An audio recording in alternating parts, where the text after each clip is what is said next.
नमस्कार विद्यार्थियों, education point Haryanvi में आपका बहुत बहुत स्वागत है। विद्यार्थियों, इससे पहले वाले वीडियो में हमने संस्कृति पाठ जो कक्षा 10वीं का था उसको हमने पढ़ा था, और आइए आज हम उसी पाठ के अभ्यास के प्रश्नोत्तरों को करते हैं। वेरी इंपॉर्टेंट लेसन है, ये बहुत ज़्यादा महत्वपूर्ण लेसन है, तो बड़े ध्यान से इसके प्रश्नों को लिखिएगा भी और याद भी कीजिएगा। पहले प्रश्न की तरफ बढ़ते हैं। लेखक की दृष्टि में सभ्यता और संस्कृति की सही समझ अब तक क्यों नहीं बन पाई है? सभ्यता और संस्कृति की सही समझ नहीं बन पाने के मुख्य निम्नलिखित कारण हो सकते हैं भाई। पहला है, लेखक के अनुसार हम सभ्यता और संस्कृति का अर्थ स्पष्ट किए बिना मनमाने ढंग से दोनों शब्दों का भरपूर प्रयोग करते हैं। दूसरा, इन शब्दों के आगे अनेक अविशेषण भी लगा दिए जाते हैं, जैसे भौतिक सभ्यता, आध्यात्मिक सभ्यता आदि। इस प्रकार के गलत सलत प्रयोग करने की वजह से हम सभ्यता और संस्कृति के अंतर को समझने में असक्षम हैं, आज भी असक्षम हैं।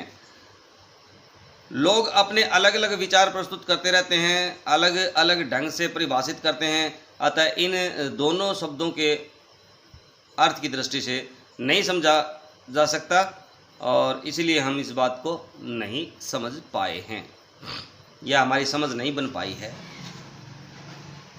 अगला जो प्रश्न है भाई, आग की खोज एक बहुत बड़ी खोज मानी जाती है। इस खोज के पीछे क्या प्रेरणा रही होगी, या इसका प्रेरणा स्रोत क्या रहे होंगे?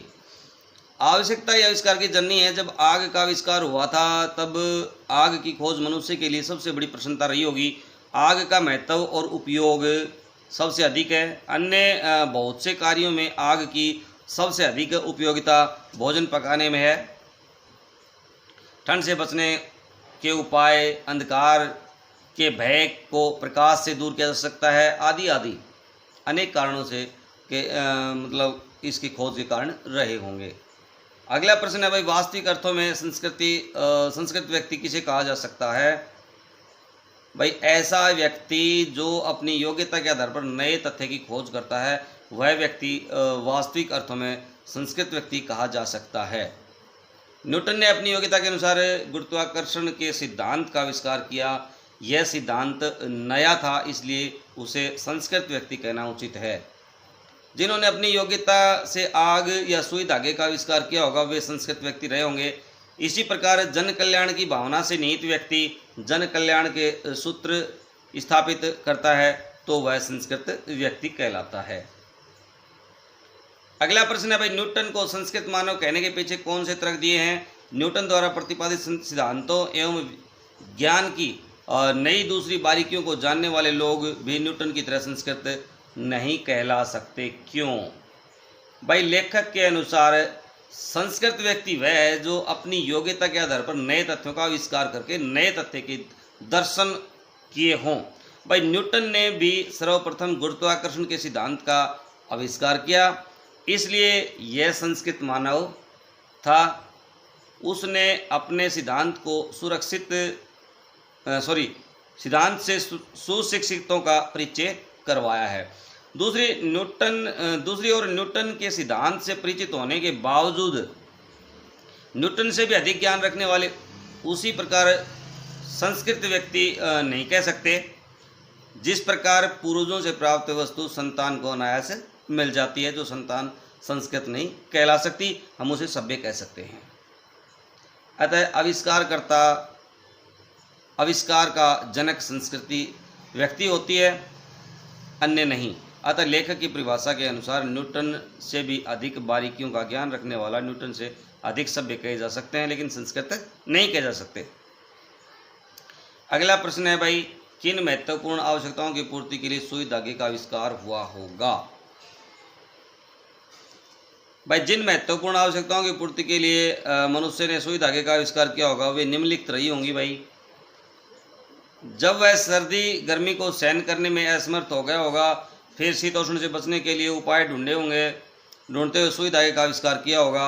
आवश्यकता अनुसार शरीर को सजाने की प्रवृत्ति ने जन्म लिया होगा, और किस तरह से कपड़े के दो टुकड़े जोड़े जा सकते हैं, ये आवश्यकता से सुई धागे का आविष्कार किया होगा। मनुष्य के मन में यह भी आया होगा कि वह किस तरह शरीर को अच्छी तरह से ढका जा सकता है, और सुई धागे का आविष्कार कर लिया होगा। अगला प्रश्न है भाई, मानव संस्कृति एक अविभाज्य वस्तु है, किन्हीं दो प्रसंगों का उल्लेख कीजिए। जब, इंपॉर्टेंट क्वेश्चन है भाई ये, मानव संस्कृति को विभाजित करने की चेष्टाएं की गई हों। दूसरा, जब मानव संस्कृति ने अपने एक होने का प्रमाण दिया हो। तो हम कै भाग को करेंगे, पहले देखिए। भारत अनेक संस्कृतियों और संप्रदायों का देश है। यहाँ रह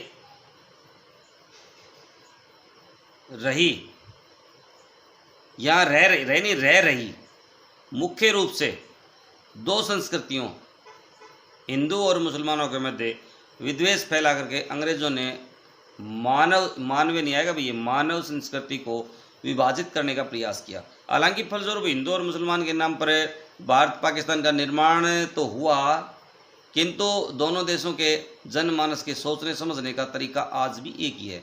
वे आज भी अपने अपने सरहदों के मानव संस्कृति के संवाहक हैं, क्योंकि मानव संस्कृति के बीच में कोई लकीर नहीं खींची जा सकती। जब जब मानवीय कृत्य के करते से मनुष्य संतृष्ट या दुखी हुए हैं या दानवता ने अपने पैर पसारे हैं, तो सभी भेदभाव भुला करके मानव जाति मानवता के नाम पर उठ खड़ी हुई है। ऐतिहासिक दृष्टि से जापान पर गिराए गए परमाणु बम के विनाश से संपूर्ण धरती कांप गई थी, तो विश्व के लोगों ने एक होकर के विरोध किया था। आज स्पष्ट कीजिए भाई, मानव की जो योग्यता उसे आत्म विनाश के साधनों का आविष्कार कराती है, हम उसे उसकी संस्कृति कहें या असंस्कृति। भाई, मानव संस्कृति अपनी सुरक्षा के प्रति सदैव से चिंतित रही है। मानव जब अपनी योग्यता से मानव हित की दृष्टि से और आत्म हित की दृष्टि से आविष्कार करता है, तभी दूसरी ओर आत्म रक्षा का चिंतन मनुष्य को विनाश की ओर प्रेरित करता है। मानव उस आविष्कार का कल्याण से अलग दुरुपयोग करने लगता है और विनाश के साधनों को जुटाने लगता है। यह मनुष्य की असंस्कृति है, रचना और अभिव्यक्ति। अगला प्रश्न है, लेखक ने अपने दृष्टिकोण से सभ्यता और संस्कृति की एक परिभाषा दी है। आप सभ्यता और संस्कृति के बारे में क्या सोचते हैं, लिखिए। भाई, सभ्यता और संस्कृति एक और तो एक दूसरे के पूरक हैं। एक के भाव में दूसरे को स्पष्ट करना कठिन है। सभ्यता दृश्य और स्थूल है और संस्कृति अदृश्य और सूक्ष्म है।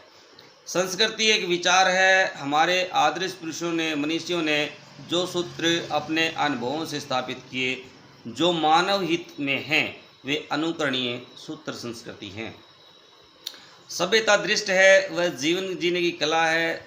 सभ्यता नहीं, सभ्यता नहीं है भैया, सभ्यता बदलती रहती है। एक ही पुरुष अलग अलग स्थानों पर अलग अलग सभ्यता को अपनाता है। जैसे एक पुरुष अपने घर जूते उतार करके कुश के आसन पर बैठकर पवित्रता से भोजन करता है, वही दूसरे के घर उत्सव में बिना जूते उतारे खड़े होकर के भोजन करता है। ये दोनों ही उसकी सभ्यता है। अतः सभ्यता एक रीति है, रिवाज है। अलग अलग स्थानों पर अलग अलग ऋतुओं में अलग अलग वस्त्र पहनना उसकी सभ्यता है। तो विद्यार्थियों, ये हमने इस लेसन के प्रश्न कर लिए हैं, तो बने रहिए मेरे साथ एजुकेशन पॉइंट हरियाणवी पर। विद्यार्थियों, अब हम व्याकरण क्या करेंगे, तो व्याकरण सीखने के लिए आप बने रहिए मेरे साथ एजुकेशन पॉइंट हरियाणवी पर। और मैं एक दिन कोशिश करूँगा, एक समय निर्धारित करके आपको बता दूंगा, हम लाइव आएंगे उस दिन मैं आपको लगभग सारी व्याकरण है वो करवा दूंगा। तब तक के लिए जय हिंद, जय भारत विद्यार्थियों।